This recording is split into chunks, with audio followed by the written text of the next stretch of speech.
morning. Thank you. Thank you, Mr. Speaker. Just before that, just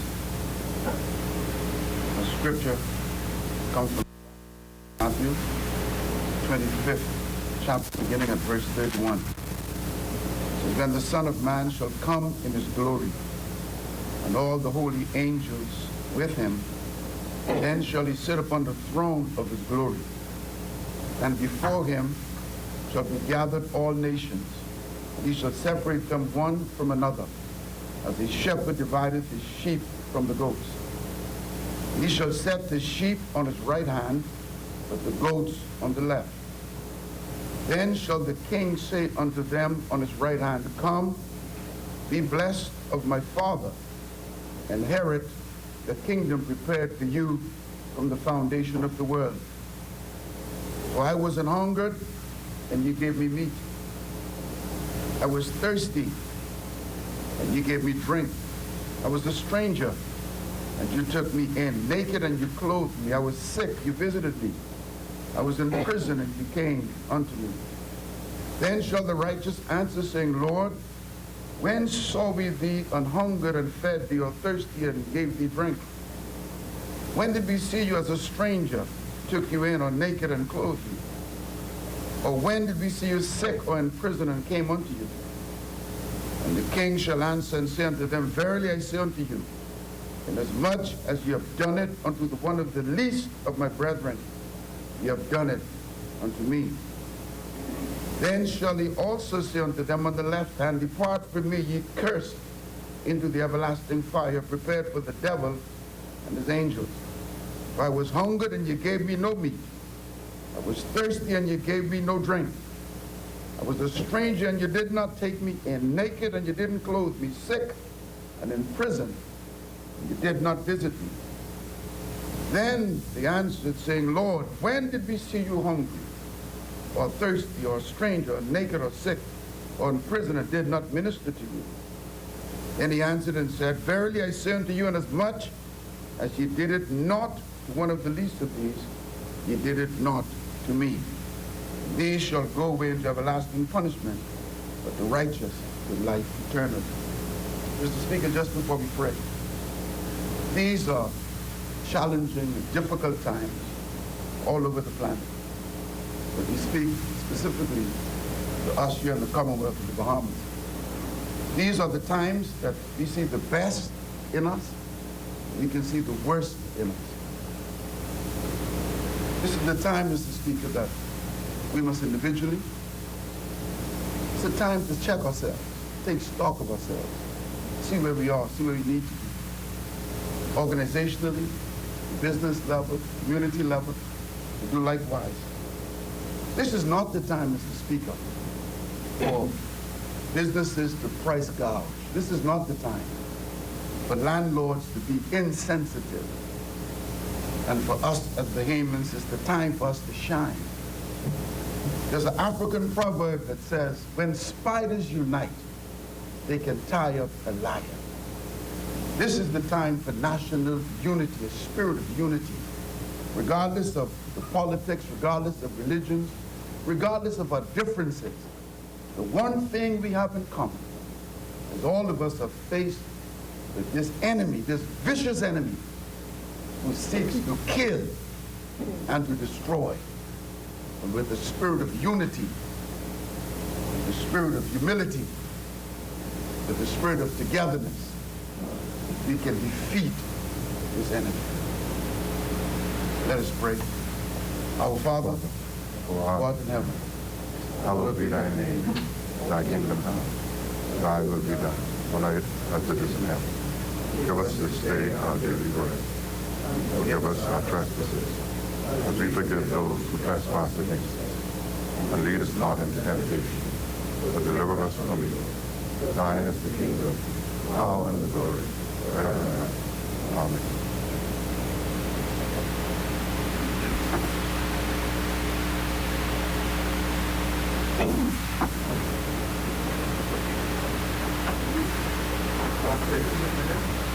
Peter Turnquist, Brent Simonet, Desmond Bannister, Brentwood Wells, Jeffrey Lloyd, Dr. Dwayne Sands, Marvin Dames, Frankie Campbell, Benicio de Aguila, Michael Pintard, Darren Henfield, Ramal Ferreira, Lanisha Rule, Renzel Rule, Ellsworth Johnson, Philip Davis, Vaughn Miller, Lakeisha Parker Edgecombe, Aram Lewis, Carlton Bolag, James Albury, Travis Robinson, Adrian Gibson, Ronald Saunders, Frederick McAlpine, Hank Johnson, Mark Hume, Michael Folks, Miriam Rackley Emmanuel, Reese Chipman, Ruben Ramming, Ricky Mackey, Shannon Dawn Cartwright, Chanel Ferguson, Glennis Hannah Martin, Ficewell Forbes, Chester Cooper.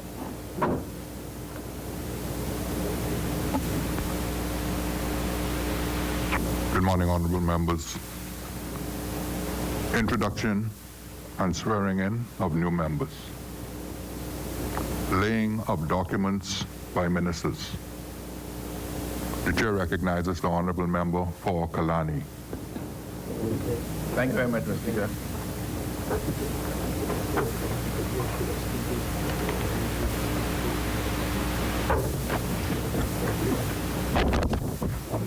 Mr. Speaker, I beg to lay on the table of the House a copy of the following. The Emergency COVID-19 number 2 Amendment number 7 Order 2020. Order that the document be brought up.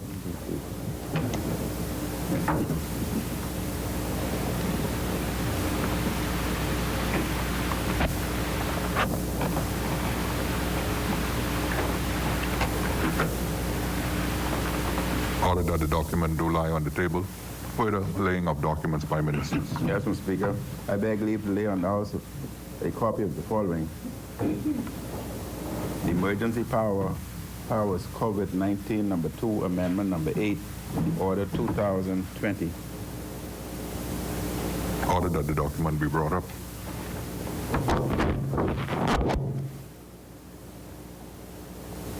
Order that the document do lie on the table. Further laying of documents by ministers. Thank you, Mr. Speaker.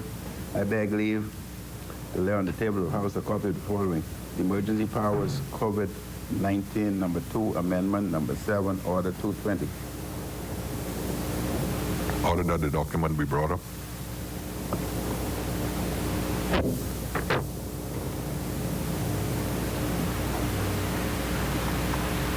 Order that the document do lie on the table. Further laying of documents by ministers. Thank you, Mr. Speaker. I beg leave to lay on the table of the House a copy of the following. The Emergency Powers COVID-19 number 2 Amendment number 10 Order 2020. Order that the document be brought up.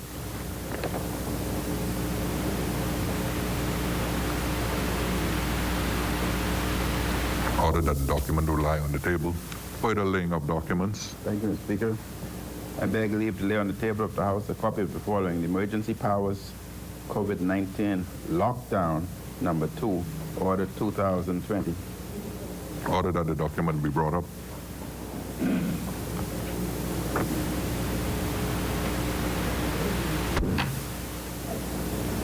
Order that the document do lie on the table. Further laying of documents. Thank you, Mr. Speaker. I beg leave to lay on the table of the House a copy of the following. Emergency Powers COVID-19 Lockdown number 3 Order 2020. Order that the document be brought up.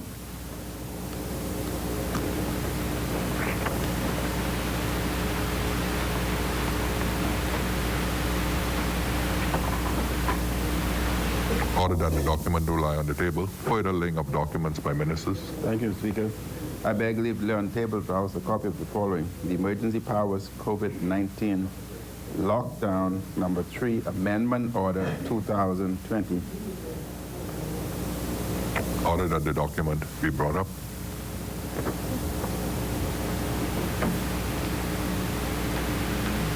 Order that the document do lie on the table. Further laying of documents. Thank you, Mr. Speaker. I beg leave to lay on the table of the House a copy of the following.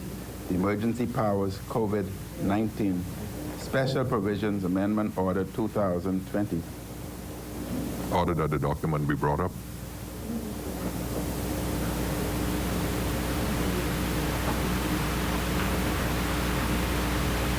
Order that the document do lie on the table.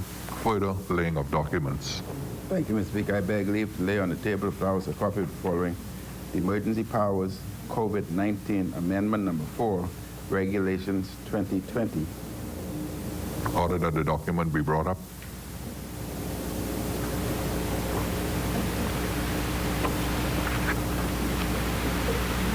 Order that the document do lie on the table.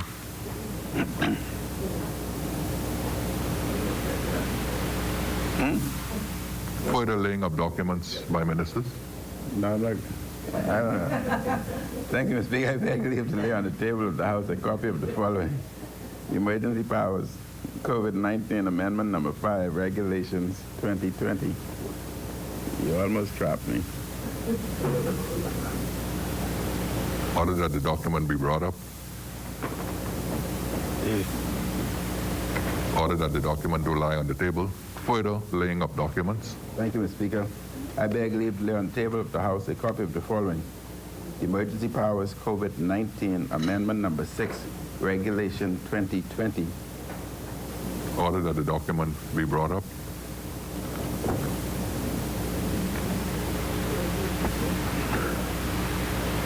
Order that the document do lie on the table. Further laying of documents by ministers. Chair recognizes the honourable member for East Grand Bahama. Speaker, I beg leave to lay on the table of the House Investment Funds Fee Rule 2020. Investment Funds Fee Rule 2020. Order that the document be brought up. Order that the document do lie on the table. Further laying of documents by ministers. Chair recognizes the honourable member for East Grand Bahama. Speaker, I beg leave to lay on the table of the House the Investment Funds Prescribed Jurisdictions Rule 2020. Order that the document be brought up.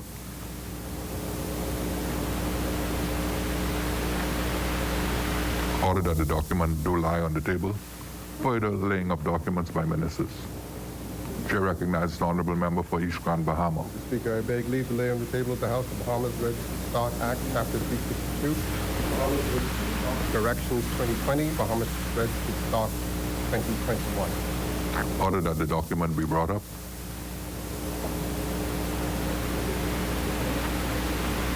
Order that the document do lie on the table. Further laying of documents by ministers. The chair recognizes the member for East Grand Bahama. Speaker, I beg leave to lay on the table of the House the Bahamas Registered Stock Act, Chapter 362, the Bahamas Registered Stock Directions 2020, Bahamas Registered Stock Number 2, 2023, 2025, 2027, 2030, 2040, and 2050. Order that the document be brought up.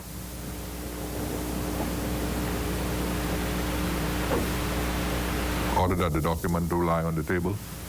Further laying of documents by ministers. Chair recognizes the honourable member for Bamboo Town. Mr. Speaker, there are no further laying of documents by ministers. Statements and communications by ministers. Chair recognizes the honourable member for Kalani. Thank you very much, Mr. Speaker. Mr. Speaker, before I start, I would like to thank the great people of Kalani constituency who have given me this opportunity to represent them in this honorable house on now my third session. I also, Mr. Speaker, want to congratulate all of my ministers who has done an excellent job in dealing with this COVID pandemic that we face. Not only the ministers, but also parliamentarians who has done a good job, not just nationally, but also within their own constituency, as they've all displayed leadership and showed their constituents that they too were following this international pandemic very closely, monitoring the situation and doing all that they possibly can, not only in informing them as to the way forward, but also assisting them in meeting some of the problems that they face. But, Mr. Speaker, the House meets today to approve a resolution extending emergency powers in the Bahamas because of the COVID-19 global pandemic. I also wish to provide the House and the Bahamian people with an update on a range of matters in my government's ongoing, full, and comprehensive response to the pandemic. I wish at the outset, Mr. Speaker, to offer the condolences of the country and my personal condolences to those who have lost loved ones in this deadly virus. They remain in our hearts and in our prayers. Mr. Speaker, the resolution before the House, that is A, approves the continuance of the proclamation made on the 17th day of March 2020 until the 30th day of May 2020. B, it affirms the continuance in effect of the Emergency Powers COVID-19 Regulations 2020 made on the 17th day of March 2020 until the 30th day of May 2020. It also affirms the continuance in effect of the Emergency Powers COVID-19 number 2, Order 2020, made on the 23rd day of March 2020 until the 30th day of May 2020. It also affirms the continuance in effect of the Emergency Powers COVID-19 Special Provisions Order 2020, made on the 30th day of March 2020 until the 30th day of May 2020. Mr. Speaker, I know that some will be disappointed by the extension of the emergency orders, including workers, businesses who are hurting. But I assure them, and I assure all Bahamians and residents, that this short-term sacrifice and pain is absolutely necessary. It's needed, Mr. Speaker, to reduce the spread of the virus, to protect the health and safety of those we love, and to revive our economy as quickly as possible. Mr. Speaker,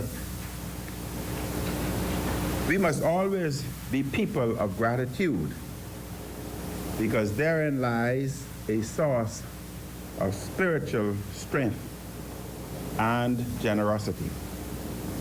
On behalf of the people and the government, and on my own behalf, we will never cease nor tire from expressing our profound gratitude to the healthcare professionals at every level who battle daily against this virus. These men and women, Mr. Speaker, place themselves at risk day after day to save lives and to heal their fellow citizens and residents. Mr. Speaker, they are heroes who never expected to be called to such a duty, but who are nonetheless serving us all in one of our greatest hours of need. We owe gratitude also to all the men and women in our law enforcement branches who help to ensure law and order, especially during these challenging times. I salute all public officers who continue to perform their duties in every government ministry and agency. I salute also private citizens and those businesses who have demonstrated generosity of spirit and an unwavering commitment to the common good. This includes, Mr. Speaker, those business enterprises that continue to sustain and to support staff members and workers during this terrible and devastating economic downturn. I appeal once again to those businesses and citizens with a capacity to do so, to continue to support their workers and continue to support their employees. This is a time, Mr. Speaker, of national solidarity. This is a time when we must demonstrate that we are truly one Bahamas. And to demonstrate this national solidarity, Mr. Speaker, I'm asking all Bahamians that tomorrow they should all wear a color of the flag, which would be demonstrating our solidarity and our commitment to defeat this invisible enemy. Mr. Speaker, we said at the beginning of the spread of COVID-19 in the Bahamas, among our best measures for fighting this outbreak are measures such as staying at home, physical distancing, and other vital measures such as curfews and lockdowns. We fight an enemy that we cannot see, an enemy that has already taken the lives of over 200,000 individuals and worldwide, and in excess of 50,000 individuals in the U.S. alone. Contact tracing and the temporary quarantine and isolation of those exposed to the virus are also vital measures to arrest the spread of the virus and to save and to protect lives. I join the Minister of Health in recognizing the outstanding and valiant work of the surveillance officers at the Ministry of Health.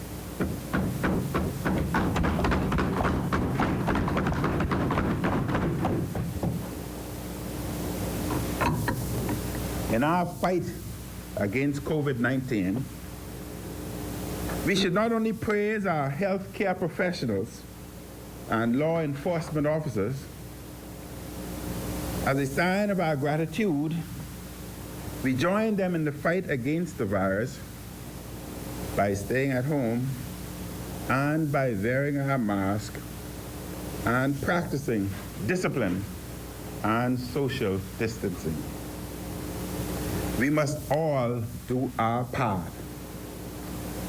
And I want to send a special notice out to those in Harbor Island and Exuma who over the weekend were engaged in partying. Mr. Speaker, we will deal with such individuals. This is a time for solidarity, not only for New Providence and Grand Bahama, but for the entire Bahamas. And again, I ask that each and every Bahamian wear a color of the Bahamian flag tomorrow to demonstrate our solidarity. I wish to remind Bahamians and residents that the shopping schedule of the last 2 weeks remains. The weekday curfews and weekend lockdowns will continue until the health officials advise otherwise. What that means, Mr. Speaker, every weekend, beginning Friday, 9 p.m., it's a complete lockdown where nobody is allowed on the streets except special circumstances, and that continues until 5 a.m. Monday morning, every weekend for the month of May, unless advised otherwise. I thank those businesses, employees, and all who have complied with the regulations. Mr. Speaker, as of the 25th of April 2020, there are almost 800 individuals in quarantine. To optimize the intent of the quarantine and isolation period, and to simultaneously enhance the support and monitoring of those in quarantine, the Ministry of Health has undertaken the exploration of a number of solutions that are fit for a purpose. It is envisaged that through the simple action of downloading an app, quarantined and isolated individuals could use their cell phones in a manner similar to a walkie-talkie. And Mr. Speaker, I and the Minister of Health would have had a demonstration of how this particular app worked, and we were both very impressed. We would have had that demonstration yesterday, Mr. Speaker. With the touch of a single button, they may connect instantly with care agents.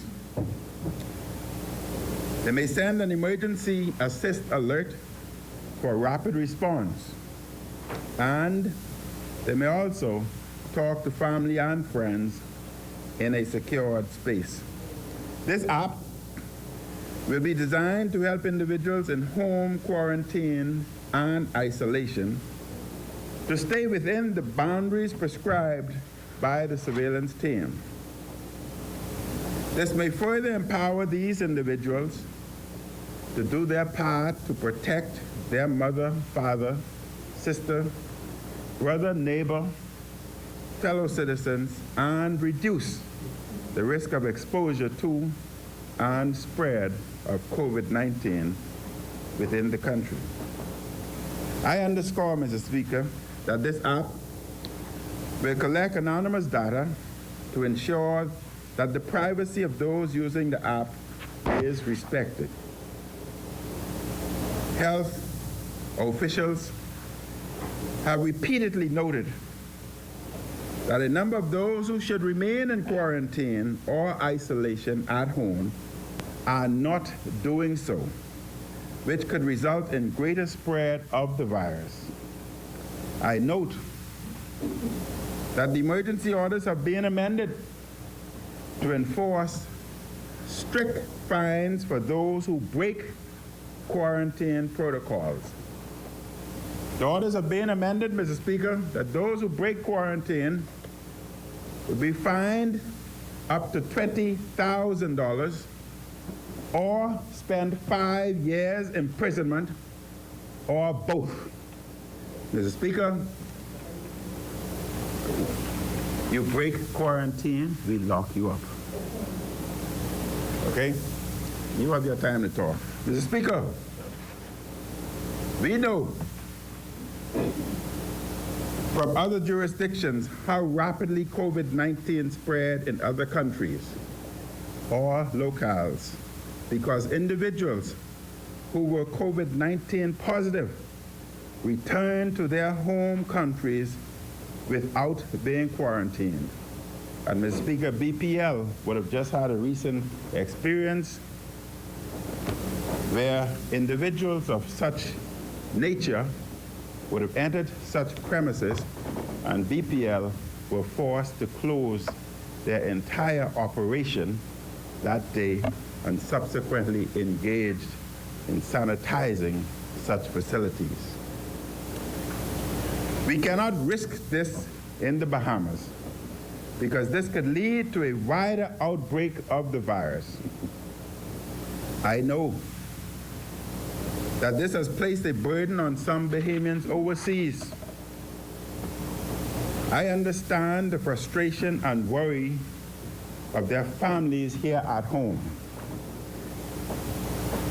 We are working to try to resolve this matter in the best interest of all concerned and in the best interest of the country. In keeping with the protocols of other countries, the government, Mr. Speaker, is finalizing plans to secure a mandatory quarantine facility to accommodate the return of a number of Bahamians in the United States to New Providence. At present, there are over 200 Bahamians who want to return home during the lockdown of our borders. And we are finalizing plans to bring those individuals home. But I must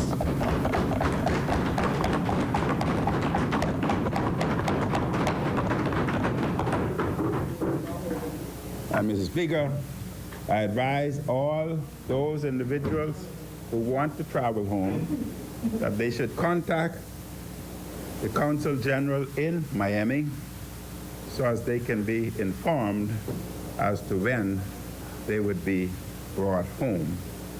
And Mr. Speaker, I would speak more about the protocols at a later time, but I would say at this time that all those individuals would be quarantined in a designated facility, and that facility will be guarded and protected by the Defense Force. And any individual who breach the boundaries of the Defense Force will be fined up to $20,000 or 5 years imprisonment or both.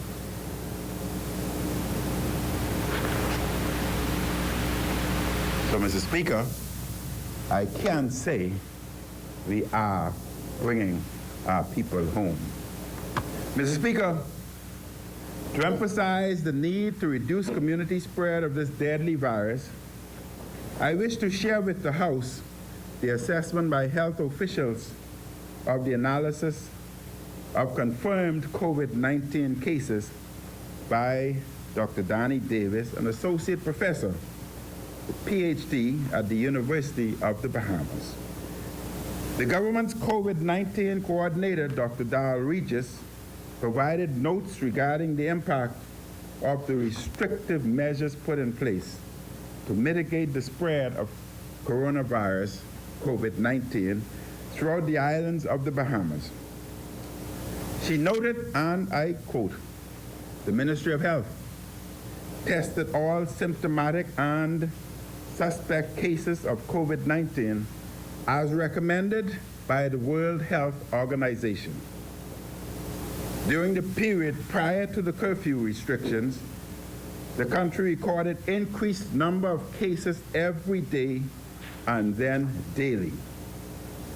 She further quote, "Following the first lockdown period, there was a decrease in new cases according to the exponential curve. At least 23 cases were avoided with the imposition of the restrictive measures, and additionally, lives were saved," end quote. Dr. Darrell Regis forwarded the report from Dr. Davis, noting that, quote, "models were developed with his support, and a team from PAHO, the Ministry of Health, and other international statisticians and mathematicians." Dr. Davis's report notes, "Building on the assertion that the difference between the predicted curve and the actual value is attributed to social distancing measures, it follows that social distancing resulted in an estimated reduction to 23 new cases by day 27, April 9, 2020. This, Mr. Speaker, is a 36% reduction in the number of new COVID-19 cases. Mr. Speaker, what they're saying is that our measures that we have implemented were working and are working, and has reduced the number of infected cases by 36%. The aforementioned estimated reduction of 23 new cases translate into an estimated reduction of 4 deaths over the past week. This death reduction estimate is based on the country's fatality record of 4 deaths for 41 confirmed cases. Without the social distancing measures, further quotes, we estimate, and this is the professionals, Mr. Speaker, the professionals, which involve the professor, ministry representative, and international representatives. They said, without the social distancing measures, we estimate the country would have recorded 10 deaths by day 27. And these unrealistic deaths represent a 33% reduction in the number of estimated COVID-19 related deaths by day 27. Again, Mr. Speaker, as a result of our management and measures implemented, we have reduced the potential number of Bahamians who may have died by 33%. Further, the reduction of 23 cases indicates a reduction in the caseload for the doctors and hospital resources and demand for beds. Mr. Speaker, my government will do all that we can to protect the vulnerable in our society. This is a time for national solidarity. As previously announced, the government is appointing a national food committee which will consult widely with many stakeholders in numerous fields. The major objective of the National Food Committee is to steer the coordination and collaboration of the public sector, private sector, and NGOs to increase food distribution nationally and fairly. This includes, in the immediate term, distribution of food to vulnerable individuals and communities. We must ensure, Mr. Speaker, that the poor and those struggling through the current economic downturn because of the pandemic have sufficient nutritious food. We must also ensure that those affected by Hurricane Dorian continue to have food. I wish to emphasize that many more Bahamians are vulnerable to food insecurity as a result of COVID-19. This includes, but is not limited to, the newly unemployed, self-employed individuals whose businesses are adversely affected, senior citizens unable to leave their homes because of the virus, school children who do not have sufficient food, and some patients and those who provide them with care at home. Mr. Speaker, the National Food Committee will coordinate with various food sector agencies and groups for the distribution of food to the vulnerable. And these agencies and groups include, but are not limited to, the Ministry and Department of Social Services, the Ministry of Health, the Ministry of Education, the National Emergency Management Agency, the Disaster Recovery Authority, domestic and international NGOs, civil society groups, philanthropic organizations, and private citizens and businesses. The National Food Committee, Mr. Speaker, will help to determine the need for engagement of food workers, both formally and informally, to help with the preparation and distribution of food. The committee, Mr. Speaker, will make recommendations on the delivery of food for vulnerable individuals. This will be done in consultation with the Ministry of Health and the head of the COVID-19 Health Task Force. Mr. Speaker, the committee will communicate with wholesalers and retailers to confirm the status of food supply chains in the country and make recommendations on how to keep these supply chains viable. The committee, Mr. Speaker, this national committee will put together a national digital food distribution plan to ensure that every Bahamian in need is provided with food.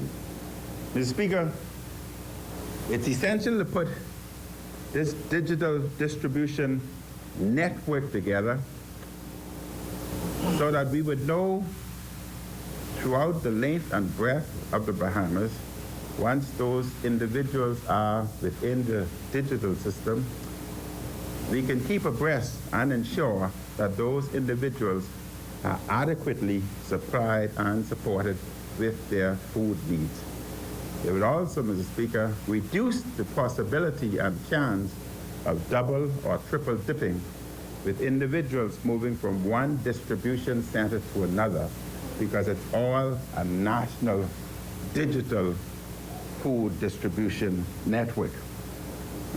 And this network, Mr. Speaker, would be able to incorporate various different sectors of society.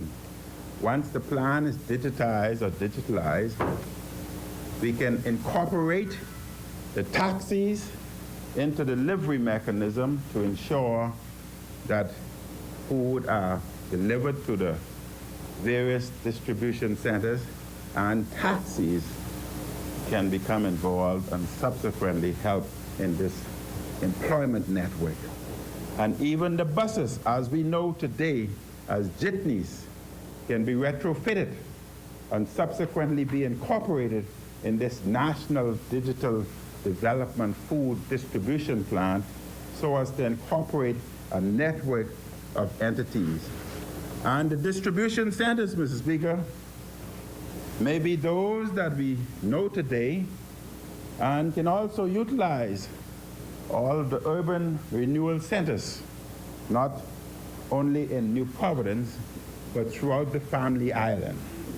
And Mr. Speaker, we are digitizing our food network so that we would be assured that each and every Bahamian is looked after, and we would not have or not engage in the possibility of double dipping, triple dipping, home run dipping, and whatever dipping, ignoring or marginalizing any individual.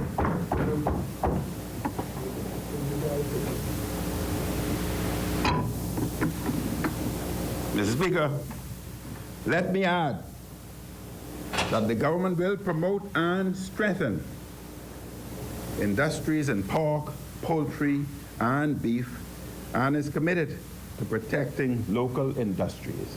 And I know that my Minister of Agriculture is eagerly awaiting to commence such industries. Further, Mr. Speaker, the Food Committee will also make recommendations on the enhancement of delivery services and the kinds of digital platforms required to boost home delivery. Mr. Speaker, I am pleased that Mrs. Susan Oloresco Larson, MBE, has agreed to serve as coordinator of the committee, and Mrs. Larson has an impressive record of public service. She is a co-founder of Ride for Hope Bahamas and the Bahamas Hope Foundation, which raises hope and resources for Bahamians fighting cancer. She's also a co-founder of Bahamas Strong, which was established last year in response to the unprecedented destruction caused by Hurricane Dorian. She helped to spearhead the country's private sector response to Dorian, as well as the initial coordination of the international NGO community. With her long-standing business experience and commitment to public service, I am pleased that she has agreed to serve in this new capacity. The members and stakeholders represented on the committee will soon be informed. Mr. Speaker, last week I advised that the government would implement a program to assist individuals who have rental obligations and whose income has been impacted by the ongoing COVID-19 pandemic. Today, I wish to announce the details of such program and how it is to be administered. This program, Mr. Speaker, is limited to residential rentals only. It is only for those whose employment or income has been affected by COVID-19. Individuals will have to provide documentation to their landlord to qualify for this program. Those who qualify for this program will be able to defer, or in other words, to postpone a portion of their rent payment for the next 3 months. Landlords will be required to defer 40% of the rent due per month for this 3-month period beginning with the month of April 2020. Landlords will not, for the 3-month period, be able to evict tenants who were in good standing prior to April. Landlords, Mr. Speaker, will not be able to disconnect the electricity or water for tenants who were in good standing prior to April.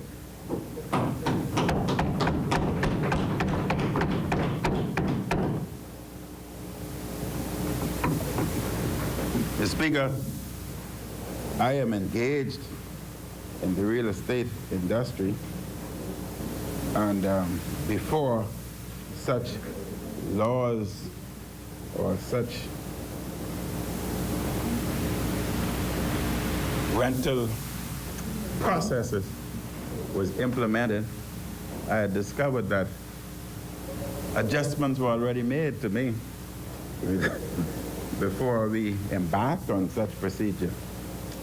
This means, Mr. Speaker, for example, that if the individual's rent is $800 per month, they will be required to pay $480 per month over the next 3 months. The remainder will be deferred or postponed. At the end of the 3-month period, individuals will have 12 months to pay back the deferred amount. This means that individuals will have to pay the unpaid rent back to the landlord, but will have a full calendar year to do so. I note again, Mr. Speaker, that landlords will not be able to evict any tenant who was in good standing as of March of this year. That means that there should be no evictions between now and the end of June unless the tenant had been already legally eligible for eviction before April. I want to be very clear, Mr. Speaker. This is not permission for individuals not to pay their rents. I advise those who are still able to pay, who are able to pay their full rent, to do so. Mr. Speaker, it is important to recognize also that landlords depend on rental payments for their own income and often to pay off their bank mortgages on their rental properties. And this is why those rental payments can be deferred, but they cannot be eliminated. I am pleased to advise that the commercial banks have indicated that they are open to deferring the mortgage payments of rental properties to the extent that landlords are affected by this program. And to qualify for this program, Mr. Speaker, a renter must meet the following criteria. They must be renting residential property inside the Bahamas. They must be paying a monthly rent of $2,000 per month or less. They must be no more than 1 month in arrears with rent. They must be a Bahamian citizen or legal resident. They must be able to demonstrate that their employment or income stream has been affected by the COVID-19 pandemic. And renters will have to provide the evidence necessary to show that their income has been impacted by COVID-19, and they will have to sign an agreement to repay the amount deferred. This will be mandatory for all landlords for their qualifying renters. In due course, I will present a revised order to give effect on this program. Mr. Speaker, it is my hope that renters and landlords can work together through this unprecedented time to implement this program with full cooperation by both sides. Landlords may, with the agreement of the renter, decide to provide a bigger deferment amount, and qualifying renters can decide that they want a smaller deferment or no deferment at all. I am asking landlords and renters to approach this with understanding and with patience. Many renters are on unemployment assistance and will not have the means to pay full rent. And many landlords have mortgage obligations to meet with the banks for these rental properties. They and other landlords also depend on rental income to take care of themselves and to take care of their families. The government's policy, Mr. Speaker, is intended to recognize that all parties, including the banks which hold mortgages, have a stake in this matter. I am asking for a sense of national solidarity, personal and collective responsibility, and goodwill by all. Neither renters nor landlords should seek to take any advantages at this time.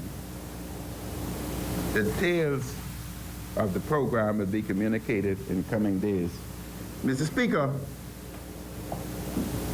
our primary focus right now are dealing with the health challenges because of COVID-19, food distribution for the most vulnerable, social and economic assistance, and the maintenance of law and order. But we are also planning and preparing for the way forward and the very next steps so that we can begin to reopen our economy and our society more broadly. Let me emphasize that those who may have criminal intent in their mind will be dealt with swiftly and vigorously. We will maintain law and order, and we are monitoring gangs and others who are known to the police for criminal behavior. Mr. Speaker, the House will recall that I formed a broad-based National COVID-19 Coordination Committee comprised of a broad range of stakeholders. They have been meeting regularly, and they have been providing advice and recommendations on a full range of matters related to this pandemic. They have been working with medical professionals and other experts in their respective areas to develop the draft plans for what comes next, especially to gradually reopen the economy in phases.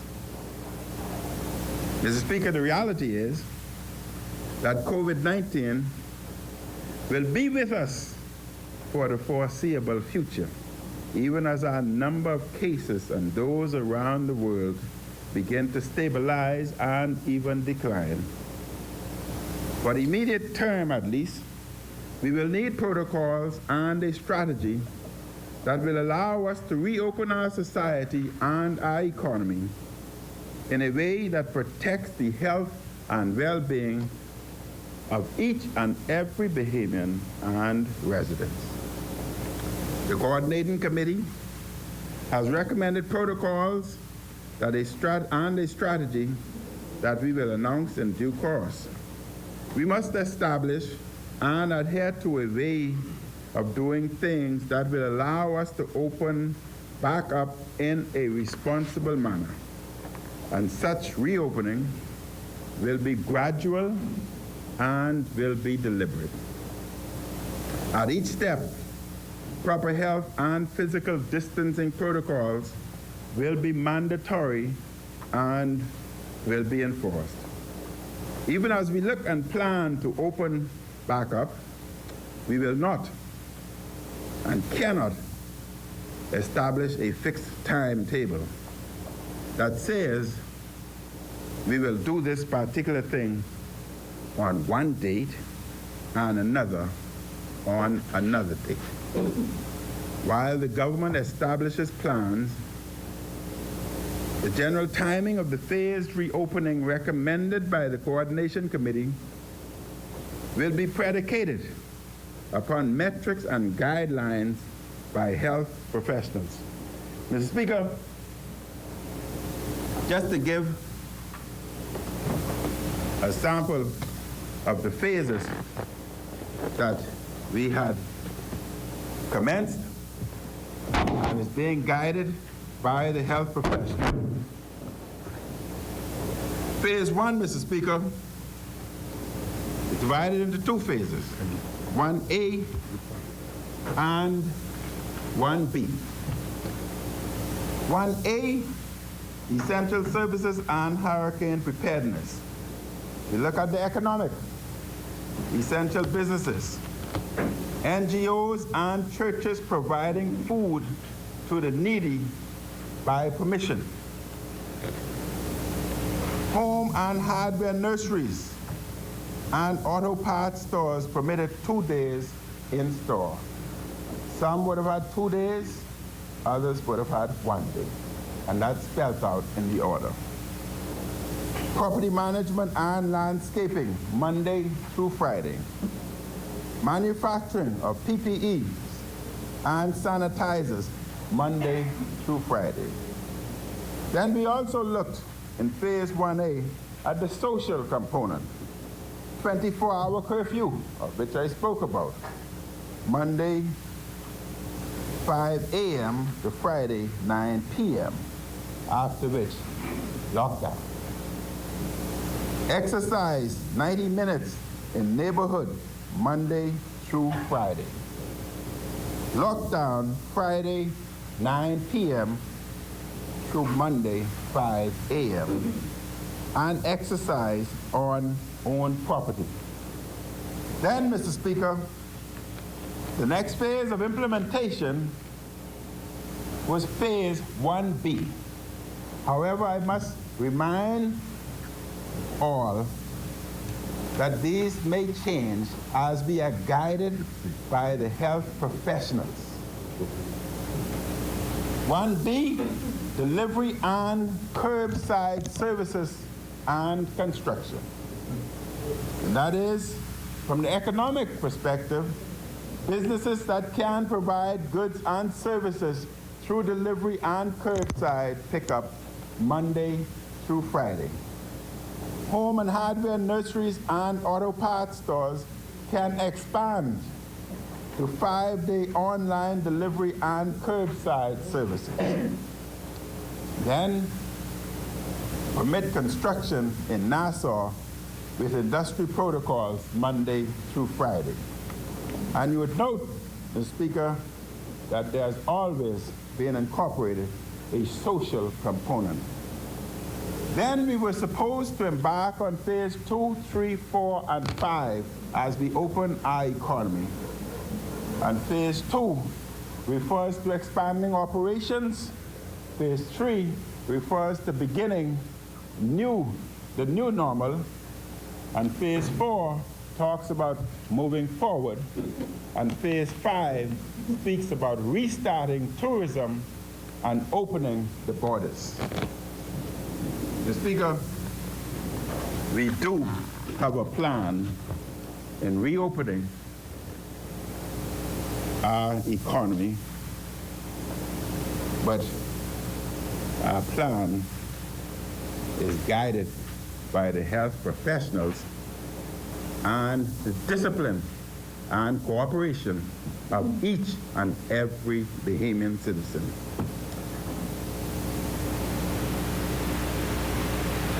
While the government establishes, as in other jurisdictions, Mr. Speaker, we must also have the flexibility to make changes quickly and to tighten restrictions if the numbers do not move in the right direction. Mr. Speaker, our airport and seaport partners, as well as the hospitality industry, are themselves working with their counterparts around the world to develop international and regional standards for the transportation and lodging of individuals in the COVID-19 landscape. We will review these standards and accept those that we feel are appropriate for the Bahamas. And I want to inform the Bahamian populace that over the weekend, on Saturday and Sunday, I would have been in communication, I've spoken to the Prime Minister of Barbados, who is the chairman of CARICOM, and I would have spoken to the Prime Minister of St. Lucia, Alan Chastity, who are working aggressively and progressively to institute and to complete the CARICOM plan with respect to opening our hotels and having our airlines flying not only domestically but internationally. And I'm happy to announce that our Bahamian professionals from tourism and airport authority, NAD, are also involved in establishing international protocols so that our hotels and our tourism product can be jump-started and take off like turbo engines. We will also, as necessary, Mr. Speaker, implement our own specific standards where we feel various regional and international standards do not match our reality. We have started to reopen small parts of the economy to allow Bahamians and residents to access hardware and auto parts, among other items. Any further reopening will be guided by the advice of our health professionals. Mr. Speaker, yesterday, the Cabinet Office announced the Economic Recovery Committee. National Coordinating Committee is a committee representing various national stakeholders to advise the government generally.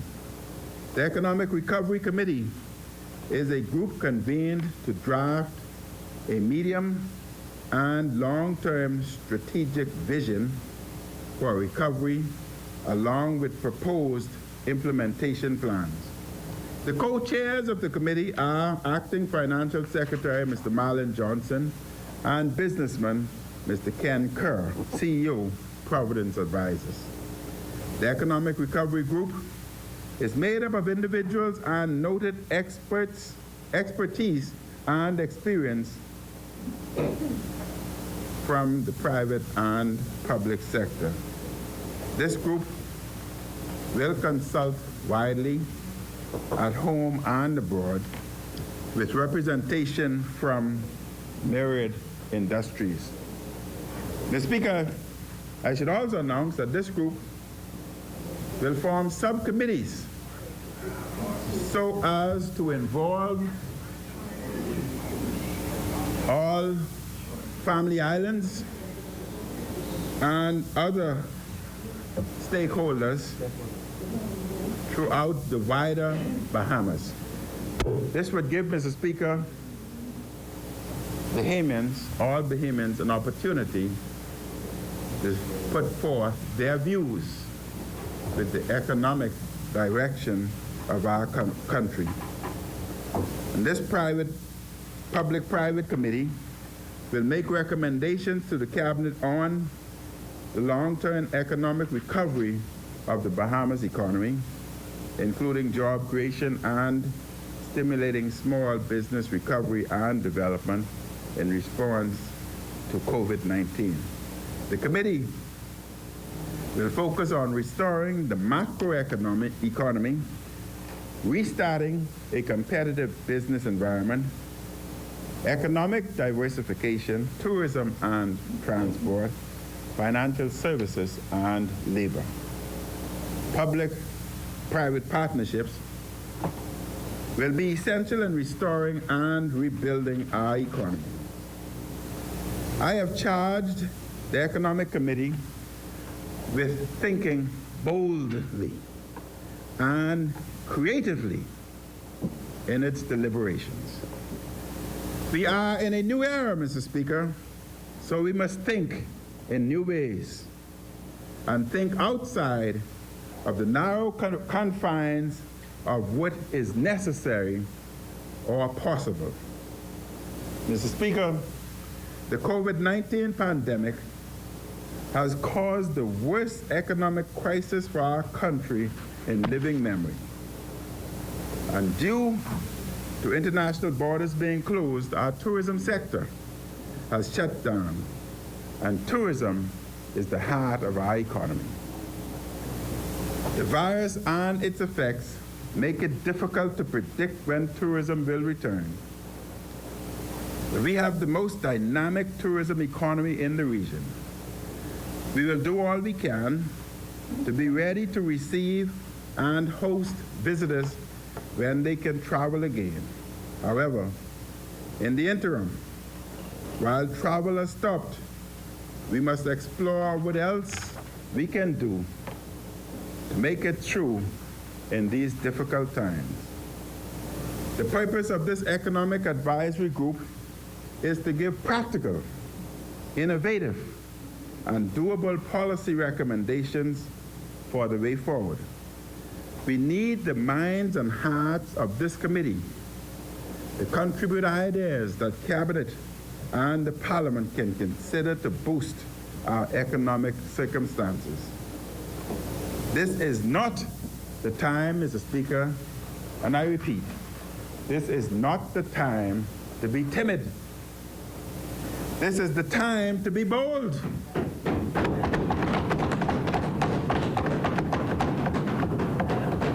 The time to be innovative. I see even the member for Centerville agrees. The time to be daring. And Centerville, the time to be courageous. You ready to come back?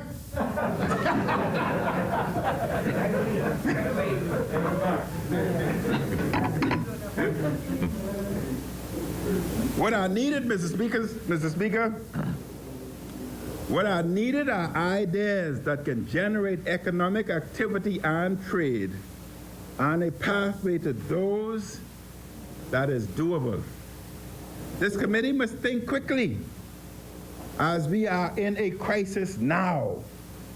They must not delay decisions. Ideas from all existing sectors should be reviewed. Ideas in sectors we are not yet in must also be pursued. We must use our individual and collective Bahamian imagination for greater self-reliance. We will continue to promote and to encourage the manufacturing of local products. The new face mask industry is doing well, and by some estimates may be valued between $6 to $9 million per year. And Mr. Speaker, I am also happy to announce that Bahamian industries and manufacturers are stepping forward. While sanitizers are difficult to obtain because of the need by the globe, by the world, Blanco Bleach has embarked on a new lemon fragrant sanitizer. And Mr. Speaker, this is locally made. And this government has made a commitment that products that are locally made will be protected because we must start producing our own.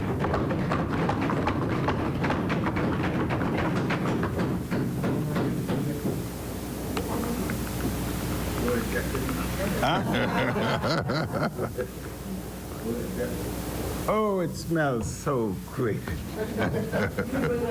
Yes, I brought one for you. David, give them this.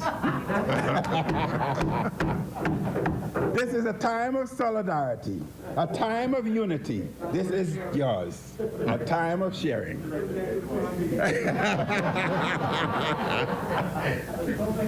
Mr. Speaker,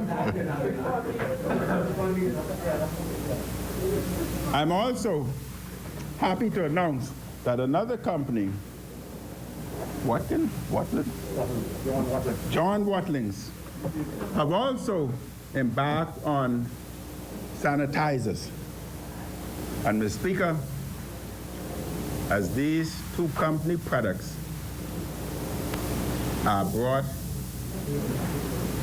forward and produced for our market, they can be assured, like we have protected the mask industry, that we will, as we move into this new frontier, we will protect our local industries. Mr. Speaker, I thank Bahamians and residents for their suggestions and ideas. As of Sunday, April 26th, we have received more than 1,700 suggestions that have submitted ideas through the opm.gov.bs suggestion platform. We are in the process of sorting these suggestions, which are poured in from New Providence, from Grand Bahama, and the Family Islands. And Mr. Speaker, I was so proud to see so many suggestions coming from the Family Islands. And I can say here, without fear or without favor, that I am proud of my Family Islanders.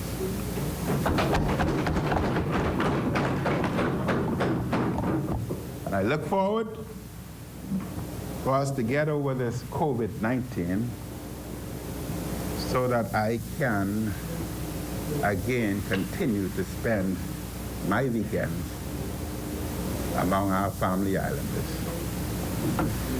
The suggestions cover topics ranging from ideas on how to diversify our economy, how to address critical issues like food security, how best to reopen our economy, how to improve government services, and many, many more. We may not be able to reply to every suggestion, but we will carefully read every submission and ensure that it reaches the right agency for consideration. I encourage Bahamians and residents to continue to send forth their suggestions. We welcome the ideas. I thank the Bahamian people and residents for the solidarity they are demonstrating at this time. And Mr. Speaker, most Bahamians are playing their part in the fight against this virus. Many are staying at home and following the guidelines and emergency orders. Many students are learning at home while their parents are working from home. Some Bahamians are discovering new talents and new hobbies. Bahamians and residents are wearing their masks and practicing physical distancing. There are countless acts of love and kindness and generosity. We must all continue to play our part to stem this outbreak and to return over time to a greater sense of normalcy. Please continue to stay at home. Go out only when absolutely necessary, and go out by yourself, not as a group. As another world leader said, remember, it is not just about adhering to the letter of the law. The spirit of the guidelines is to reduce movement to a minimum and to avoid being out and about in the community. This is the way to protect yourself, your family, and everyone else. Mr. Speaker, we had introduced face masks several weeks ago, and just recently announced on the news that Germany, just this morning, has introduced face masks for all of its residents to use in public places and in some various states within Germany, in private places also. But we have done that more than 10 days before Germany. Mr. Speaker, in all things, and you can have, I couldn't tell if that was your mask or just normal. Anyhow, we talk about that later. In all things, Mr. Speaker, and at all times, let us pray unceasingly to the God who gives life and who is able to give new life and life abundantly.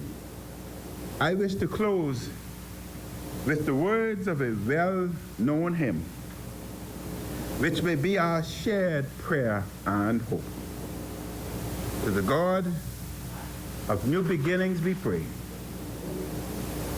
Abide with me. Fast falls the eventide. The darkness deepens. Lord, with me abide. When other helpers fail and comforts flee, help of the helpless, oh, abide with me. Stripped to its close ebb and life's little day, earth's joy grow dim, its glories pass away. Change and decay in all around I see. O thou who changest not, abide with me. I need thy presence every passing hour.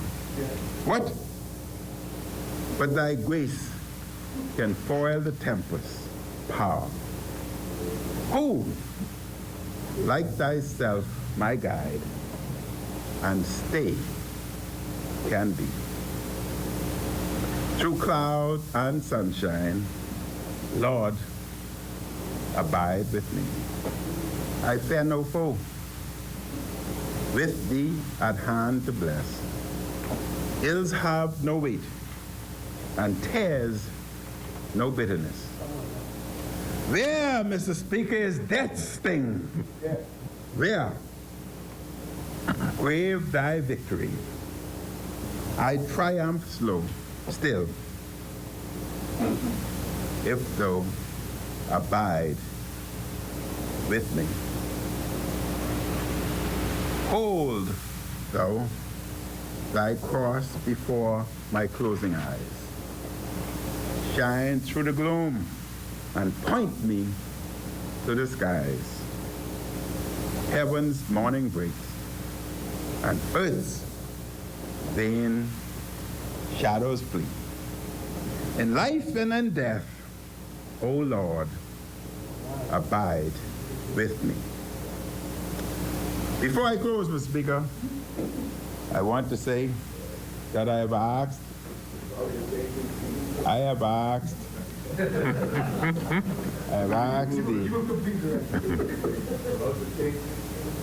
you'll have your time.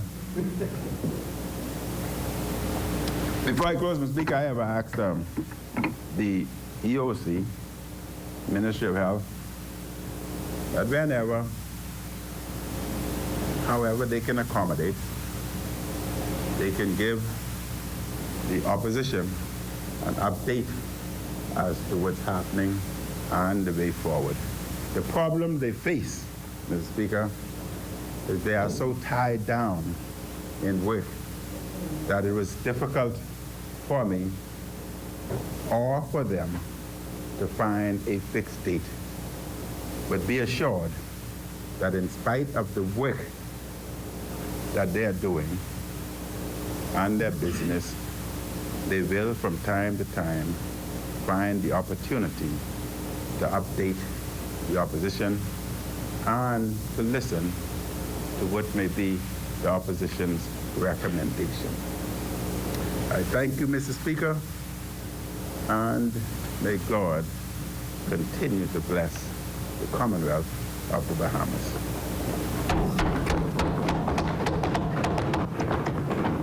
Thank you, Honourable Member. Order that the communication be brought up.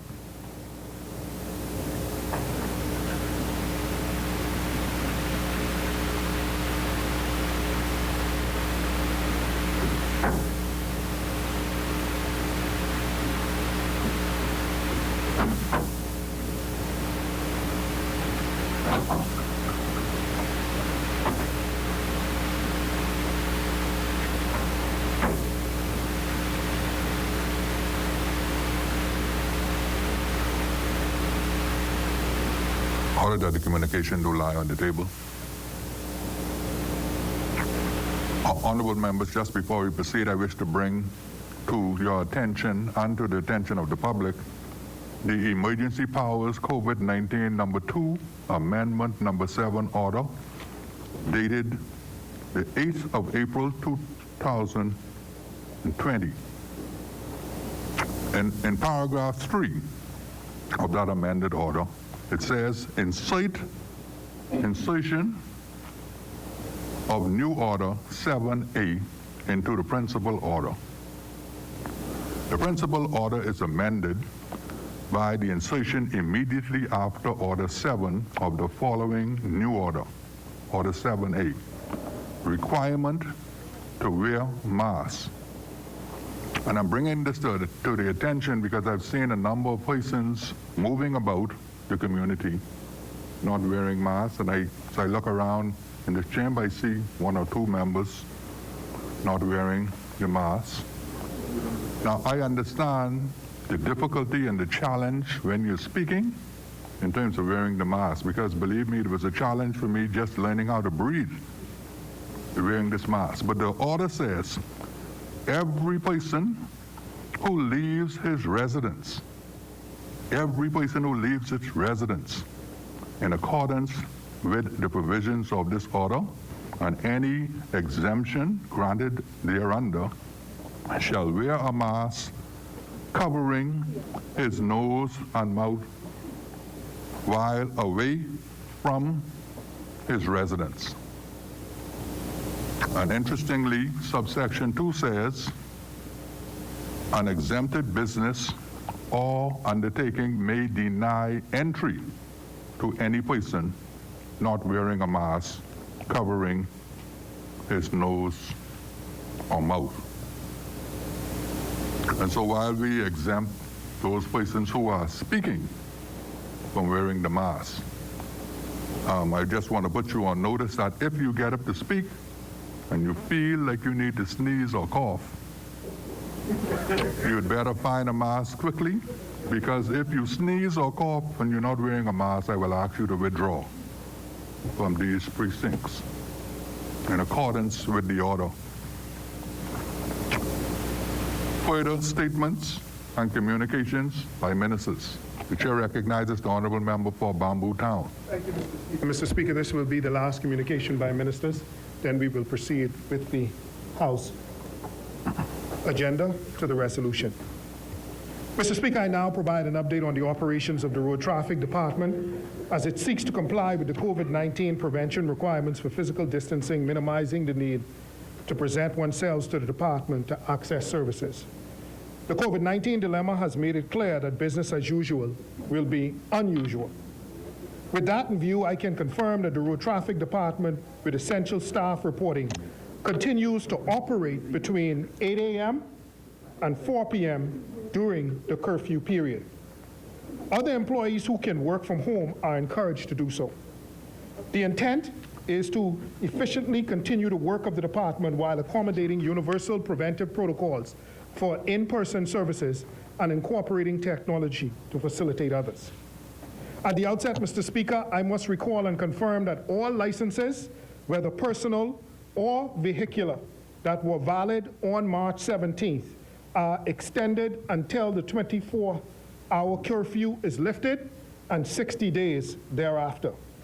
That is to say, drivers that met this definition will not be penalized during this time for what would ordinarily be an offense. I will now speak to vehicle registration. Mr. Speaker, the generation of revenue to facilitate the work of government is a must. And notwithstanding the economic circumstances, there are drivers who are able to pay for services now. To accommodate this, a drive-through vehicular registration process has been implemented at the Road Traffic Department. Mr. Speaker, the process begins on the outside of the gate of the stadium, where customers remain in their vehicles and have valid insurance certificates available. Of course, the vehicles will bear the disc, or in the case of companies, inspection certificates and vehicle discs must be made available. Once these documents are in order, the customer will be allowed to drive through the service gate of the stadium at RTD. Mr. Speaker, while remaining in their vehicles, their documents will then be collected by one of the customer service runners, who will submit them for processing to agents inside the building. Cash will be collected in Ziploc bags or envelopes and submitted to the cashiers. If the client is using credit card payment, a cashier will assist with the use of a handheld portable credit card machine reader, which has allowed clients to now remain in their vehicles. The card reader is sanitized by the cashier continuously. Once the payment process is completed, the customer will receive their receipt and all of the newly issued evidence of licensing and inspection, the decals, from the customer service runners while they remain in their vehicles. Mr. Speaker, in order to speed up this service now and to reduce interaction during this COVID crisis, the vehicle inspection component required for the renewal of a license issued under the Road Traffic Act, Chapter 220, has been suspended for the duration of the state of public emergency. There will be no vehicle inspection portion of the licensing for car renewal period during this time. Mr. Speaker, I will now move to the driver's license. Mr. Speaker, driver's license renewal will be processed similarly with a separate car line queuing to the designated lane at the Road Traffic Department. Once the customer's license is sanitized, the card will be checked to ensure that the cardholder is seeking to complete the renewal of the card. Once all necessary documents are provided, a runner will transport the card to the data entry clerk inside the building. After the completion of the renewal process, funds again will be collected in an envelope, Ziploc bag, and submitted to the cashier. However, if the customer is using a credit card payment again, the cashier will assist with the portable card reader. Once the payment process is complete, the customer service runner will bring that renewed driver's license to the customer waiting inside their vehicle. Mr. Speaker, we recognize the need to re-engineer and to enhance our services in this new dispensation in order to ensure the continuity of quality service in the future and after this COVID crisis. Hence, after the COVID crisis, only newly imported vehicles will have to present to the Road Traffic Department to be licensed and inspected, and for the relevant information to be inputted into the system. Mr. Speaker, in regards to the renewal of vehicle registration, we are working with the Transformation Unit in the Office of the Prime Minister to devise a means by which the need for inspections could be devolved to government-designated or authorized entities, mechanic shops, etc., after the COVID crisis. Mr. Speaker, once the customer has provided the Road Traffic Department with a letter from the reputable government-designated agency who facilitated their vehicle inspection, then the licensing process can continue as is. This fact of the process is not unusual or far-fetched, in that currently the Road Traffic Department's policy mandates that in order to have a vehicle registered that has not been roadworthy or on the road for more than a year, a letter then has to be presented from your mechanic or mechanic shop. A letter requiring and advising that the said vehicle has been inoperable or off the road for the period in question and that the vehicle is now repaired and roadworthy. Additionally, Mr. Speaker, it is also my understanding that the Insurance Association has agreed to a meeting to discuss information sharing with the Road Traffic Department such that the digital insurance policies could be uploaded directly from the insurance agencies to the Road Traffic Transportation Management System, TMS.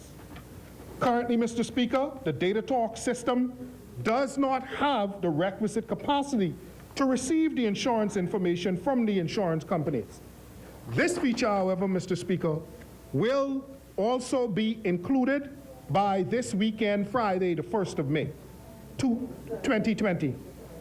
And insurance companies will be able to upload the insurance form directly to the TMS system for renewal purposes.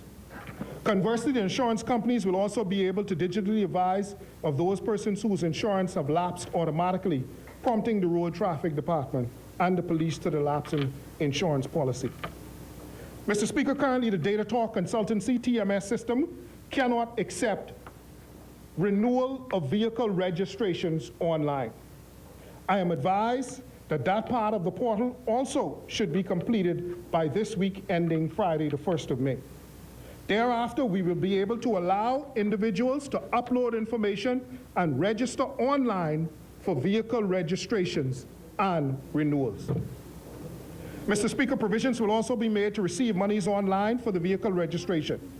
This will comport with our previously stated objective to have a predominantly cashless system for the operations of the Road Traffic Department that automatically remits to the Treasury.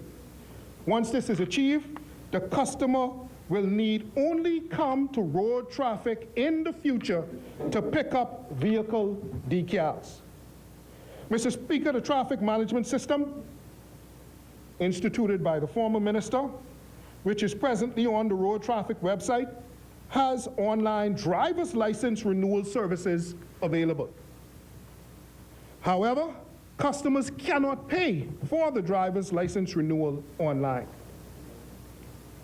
To effect online payment, the Department of Transformation is working with the Data Talk Consultancy to make this service further operational by connecting it with a Royal Bank of Canada gateway facility so that customers can make direct payments through this online portal to the Treasury for license renewal. This is a goal we intend to realize in the short term, hopefully by the end of this Friday, this weekend. This verification, Mr. Speaker, would also allow renewals, again as I said, to be totally completed online. The customer will then have the choice of either picking up the license or conversely, the Road Traffic Department can ship the license either locally or internationally to customers. These aspects of the system may have to be further reviewed to determine the legality of mailing the document. A noteworthy alternative, Mr. Speaker, is to have licenses placed on the cell phones of customers, similar to how apps are installed on phones. We will also seek to exploit this technology for the ease of doing business. Mr. Speaker, admittedly, this is a work in progress, and so I would be remiss not to advise that our efforts continue as it relates to several key and pertinent issues which relate to the following concerns that will need to be addressed. First, the fact that the process of inspection is a manual service that is mandated by the Road Traffic Act. We will need to legislate and address this issue. The need to establish an online portal for the Bahamas Government Services, which will facilitate cash payments, as we have previously stated, is one of our primary objectives. 3, the need for the transformation unit at OPM to establish a platform for the Department of Road Traffic to use during the period of the emergency order, and to also complete the online portal when the Road Traffic Department returns to normalcy. We have had a promise that OPM and the transformation unit will do that. Mr. Speaker, we are cognizant that from a revenue intake perspective, that outsourcing of the inspection portion of the registration process would necessitate that there be a reduction in the cost for the customer. However, it is noteworthy that the government will receive VAT payments on the outsourced inspection by the designated or recognized authority. In addition, we will explore instituting a fee for the digital licenses to be placed on mobile phones. We also recognize that some aspects of the registration process will have to be retained for new imported vehicles. This said service will also carry the existing inspection fee. Mr. Speaker, we believe that these new and improved measures will enhance the quality of service the Road Traffic Department provides to the Bahamian people during this crisis and beyond. So, Mr. Speaker, with that, God bless you, God bless, and keep the bold and beautiful Bahamian people. I thank you. Thank you, Honorable Member. Order that the communication be brought up.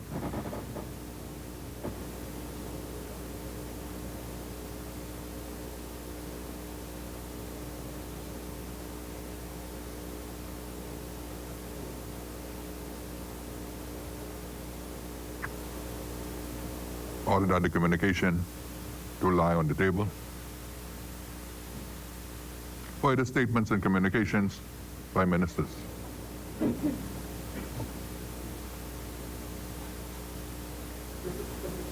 Further communications by ministers. Thank you.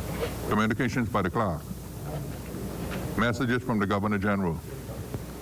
Messages from the Senate. Motion for leave of absence, leave to resign, seat, and new writs. Presentation of petitions. Presentation of reports of committees. Adoption of reports of committees. First reading of bills. Second reading and committal of bills. Committee of the whole House. Third reading and passing of bills. Consideration of Senate amendments. Resolutions. The chair recognizes the honourable member for Angleton. Thank you, Speaker. I don't think the member indicated the opposition has agreed to this resolution being debated despite the fact that it's not the 24 hours. But of course, sorry? Oh, you're going to move? Okay. But I think there was a question that arose about the amount of time, and we do not agree that the time of members should be abbreviated. So we just want to put that on the record. The rules allow for 30 minutes or whatever it is, and we would expect that the opposition would have that per speaker. And that was conveyed previously to the leader of government business.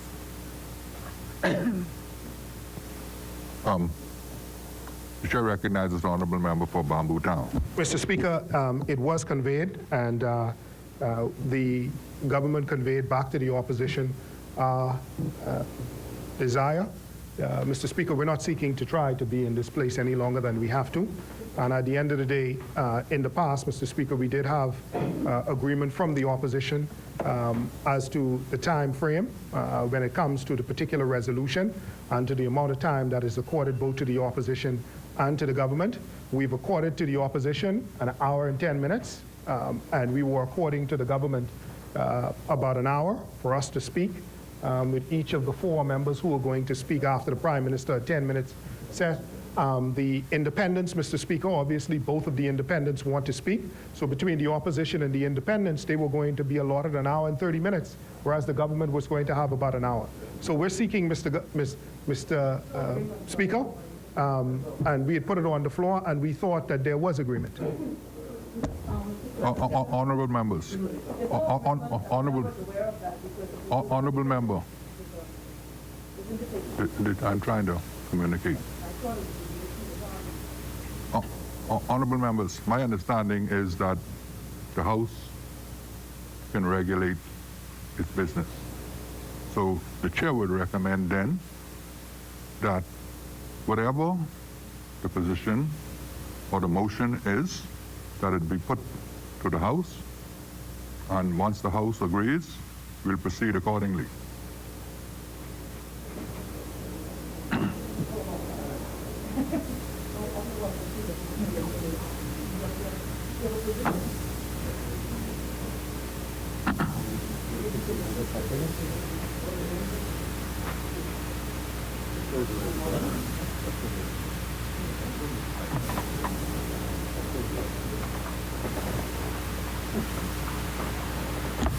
The chair recognizes the honorable member for Bamboo Town.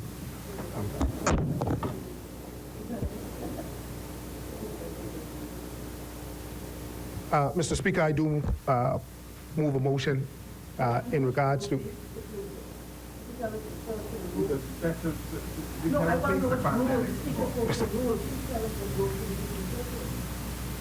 Mr. Speaker, I do move that the House suspends for about 5 minutes so that we can have a brief moment to confer on our side. I could do Rule 46C, but we will confer on our side, and we will get back. So I do move that the House suspends for about 5 minutes.